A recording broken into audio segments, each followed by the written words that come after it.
الحمد لله رب العالمين والصلاة والسلام على المبعوث رحمة للعالمين نبينا محمد وعلى آله وصحبه ومن تبعهم بإحسان إلى يوم الدين أما بعد. Sekarang kita masuk dalam bab yang baru, qaulus sahabi. Qala rahimahullah, qaulul wahid min as-sahabi aw min as-sahabati laysa bihujjatin 'ala al-qawli al-jadid wa fil qadim hujjah. Qaulus sahabi disebutkan oleh para ulama, huwa ayyaqula as-sahabiyyu al-wahidu qawlan. Bentuknya yaitu dengan adanya seorang sahabat yang mengucapkan suatu ucapan. Walam yantashir, dan ucapan itu tidak tersebar. Paham ini? Tidak tersebar. Bihaitsu yablughul baqin walam yu'lam lahu mukhalif. Tidak tersebar dan tidak masyhur dari sisi apa? Dari sisi dia sampai kepada sahabat yang lainnya, tapi apa? Tidak ada yang menyelisihinya. Jadi ini ucapan dari sahabat, satu orang sahabat saja, bukan dari banyak sahabat. Pahami? Sampai kepada sahabat yang lainnya, yang tidak sampai kepada sahabat yang lainnya, tapi tidak ditemukan ada seorang pun yang menyelisih. Ini qaulus sahabiyil wahid, ucapan seorang sahabat, bukan banyak sahabat.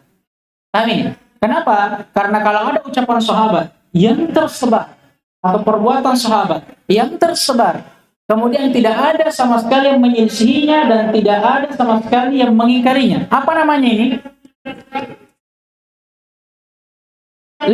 Apa namanya? Ijma' sukuti. Kalau sahabat berarti masuk di sunnah takrir. Ini bagaimana kalau ucapan seorang sahabat kemudian dia tidak tersebar, tapi tidak diketahui ada seorang pun yang menyelisihinya? Apakah ini hujjah atau tidak?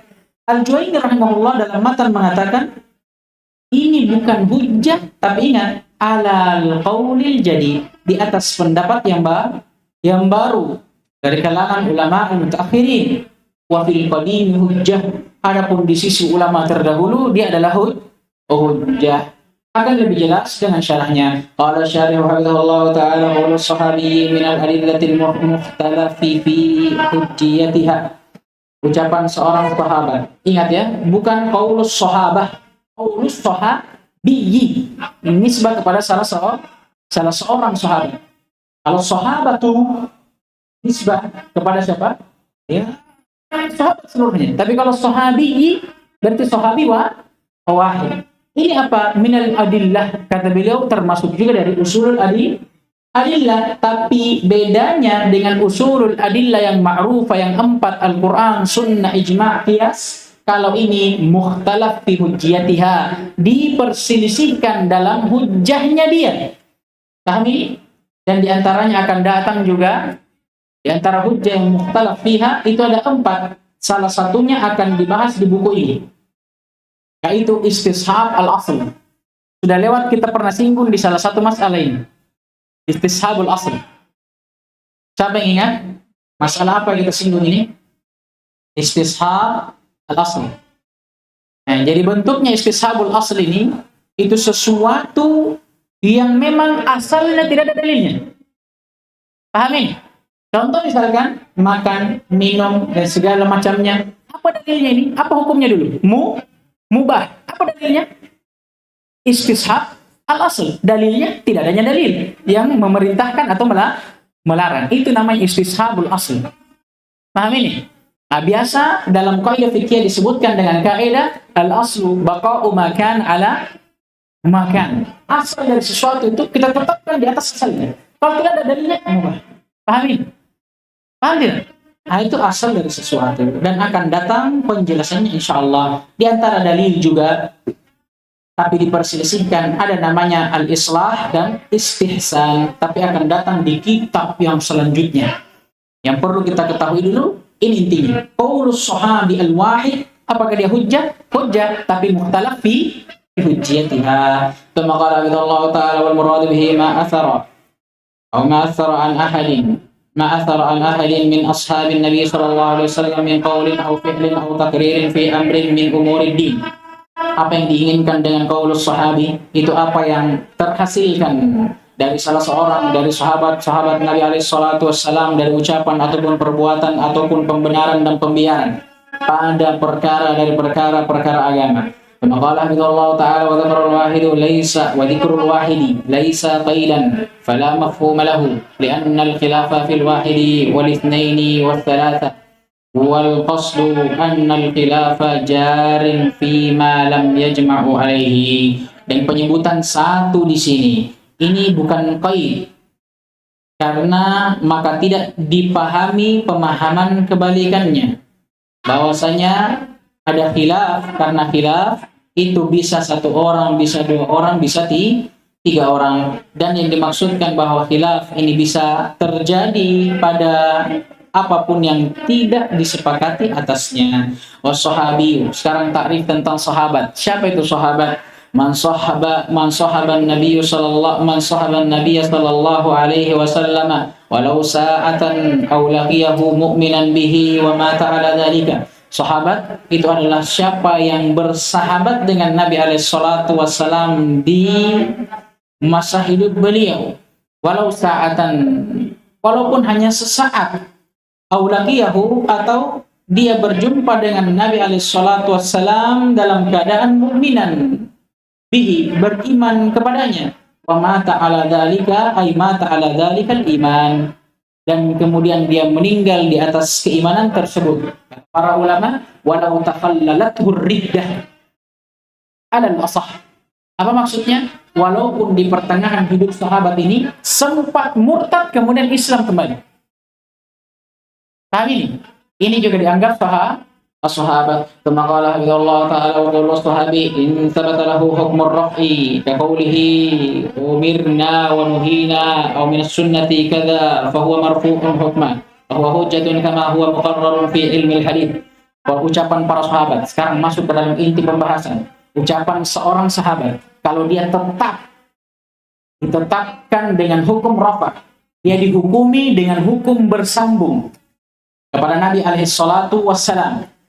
Seperti ucapan mereka, kami pernah diperintah, kami pernah dilarang, atau mereka berucap bahwa di antara sunnah ada seperti ini dan seperti itu, maka hukum ucapan ini selama dia dihukumi marfu', maka dia adalah hujjah sebagaimana ini yang telah muqarrar ditetapkan dalam ilmu hadis.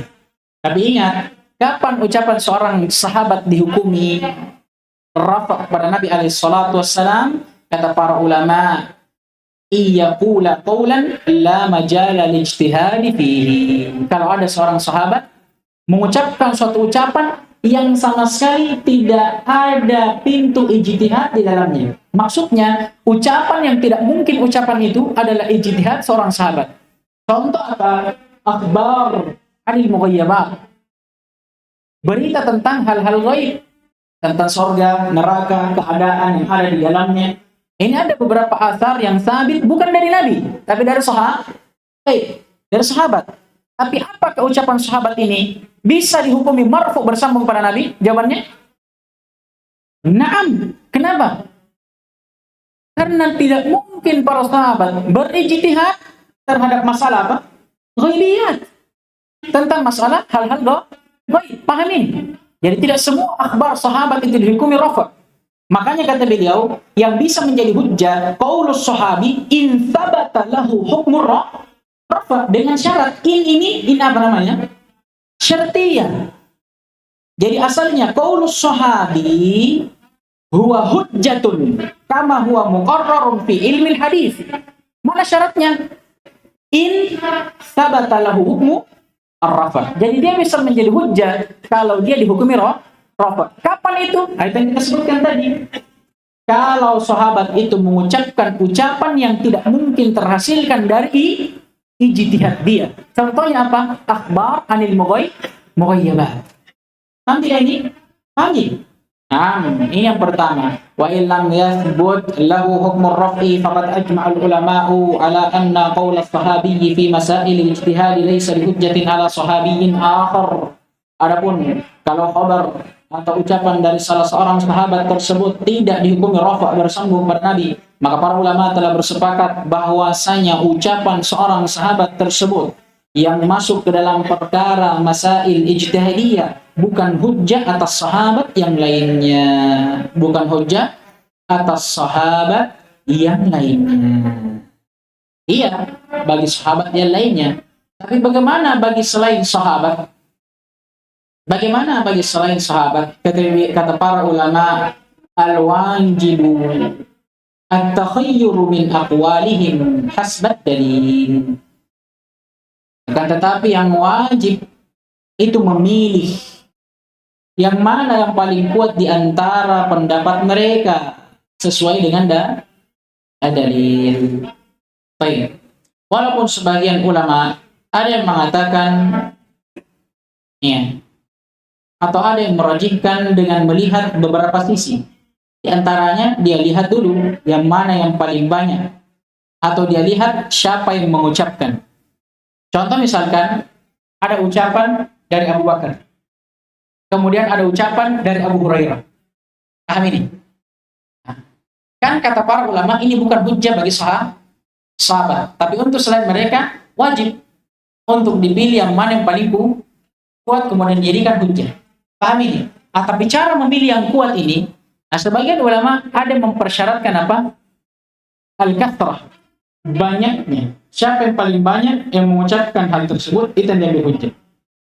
Dan Ibnu Qayyim rahimahullah mempersyaratkan persyaratan yang lainnya, yaitu al-imamah. Siapa yang lebih tinggi kedudukannya. Maka contoh kalau ada ucapan dari Abu Bakar, kemudian ada ucapan lain yang menyelisihinya dari Abu Hurairah. Siapa yang diambil kira-kira? Abu Bakar. Kenapa? Karena beliau lebih tinggi dari segi apa? Imamahnya, keutamaannya. Pahami? Baik. Kemudian kata beliau, alasannya kenapa tidak dijadikan hujjah? Ya, karena Asy-Syinkiti rahimahullah dalam Mudzakirahnya dia merajihkan bahwasanya walaupun hal ini bukan hujjah di kalangan para sahabat, amin, tapi ini hujjah di kalangan para tabi'in.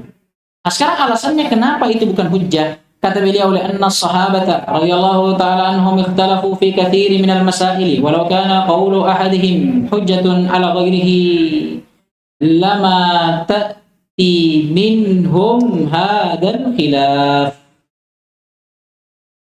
Kenapa alasannya? Karena para sahabat mereka berselisih pada beberapa masalah, bahkan kebanyakan masalah dalam agama ini. Andai kata ucapan mereka satu atau ucapan salah seorang dari mereka hujjah atas selainnya, maka tidak akan mungkin terjadi khilaf. Terjadinya khilaf di antara mereka pada beberapa masalah ini bukti bahwa ucapan salah seorang di antara mereka hujjah atau bukan? Kalau dalam perkara ijtihadiyah ini hujjah atau bukan? Bukan. Kenapa? Karena ada khilaf. Andai kata ucapan salah seorang dari mereka dalam masail ijtihadiyah adalah hujjah untuk yang lainnya, maka tidak akan mungkin terjadi apa? Khilaf. Nah, buktinya al-waqi', kenyataannya yang terjadi, dan waqi' ini salah satu adillah yang paling kuat menunjukkan bahwa apa? Mereka berselisih. Berarti dengan adanya perselisihan, apakah ucapan salah seorang mereka bisa dianggap hujjah untuk yang lainnya? Lah, paham ini? Nah, kemudian kata beliau, kama ajma'u 'ala al-akhdhi bi qawli as-sahabi fi ma la majala lir-ra'yi aw al-ijtihad fihi li'annahu min qabili al-khabar at-tawqifi an sahibir rasul ar-risalati sallallahu alaihi wasallam. Para ulama bersepakat kalau dia bukan hujjah kalau dalam masalah ijtihadiyah, tapi kalau dia dalam masalah yang bukan dalam permasalahan ijtihadiyah seperti tadi khabar sahabat tentang al-mughayyabat, hal-hal gaib, maka mereka juga bersepakat akan bolehnya diambil. Kenapa? Karena ini sama kedudukannya dengan khabar at-tauqifi. Khabar tauqifiyah yang datang dari sahibir risalah. Siapa yang diinginkan sahibir risalah? Nabi kita Muhammad alaihi salatu wassalam. Kama annahu la khilafa fima ajma'u alaihi aw ajma'a alaihi as-sahabatu sarahatan aw kana mimma la yu'rafu lahu mukhalifun. Hukumnya itu sama dengan sesuatu yang para sahabat bersepakat di atasnya sarahatan secara jelas, atau sesuatu yang tidak diketahui ada orang yang menyelisihi di dalamnya. Kama fi taurithil jaddati as-sulusan. Ini contoh masalah. Ya, masalah tentang hak waris seorang nenek. Disebutkan dalam asar Abu Bakar radhiyallahu taala anhu, beliau yang menyebutkan bahwa hak seorang nenek itu berapa? Sudus, 1/6. Ini sabit, hukum ini tetap dari mana? Apakah dari hadis? La, dari ucapan Abu Bakar. Wa minal ulama man istuthniya aw man istathna as-sahabi al-ma'rufa bil akhdi anil israiliyat. Hanya saja bersama dengan itu, bersama dengan kesepakatan para ulama akan hujjiyah ucapan seorang sahabat yang bukan dalam permasalahan ijtihadiyah. Seperti apa tadi? Akhbar mughayyabat misalkan. Mereka atau sebagian dari mereka ada yang mengecualikan kalau sahabatnya itu dikenal sering mengambil khabar dari Israiliyah. Khabar kaum yang terdahulu. Wa innamal khilafu fi qawli sahabil ari an kulli ma sabaq. Tidak lain khilaf itu terjadi pada ucapan sahabat yang tidak termasuk dari apa yang telah disebutkan sebelumnya. Maka perselisihan di sini ada 2 pendapat di dalamnya. Dan insyaallah taala masih juga terlambat datang tadi. Akhirkan sampai besok ya. Dan semoga kita bisa masuk di pembahasan akhbar pekan ini dan menyelesaikan minimal sampai Ahad. Kan karena lumayan pembahasan tentang akhbar. Lagi pula pembahasan tentang akhbar ini sebenarnya pembahasan tentang hadisiyah, bahasan mustalah. Tapi disinggung di sini karena ya juga berkaitan dengan ilmu usulul fikih. Ya, berkaitan dari ilmu usulul fikih. Nah, insyaallah taala kita lanjutkan di pertemuan yang akan datang. Naktafi bihadza al-qadar, subhanakallahumma wa bihamdik, asyhadu an la ilaha illa anta, astaghfiruka wa atubu ilaik. Wafaqallahu al-jami' lima yuhibbuhu wa yarda, wa yatina al-afiyata wassalamu. Allahumma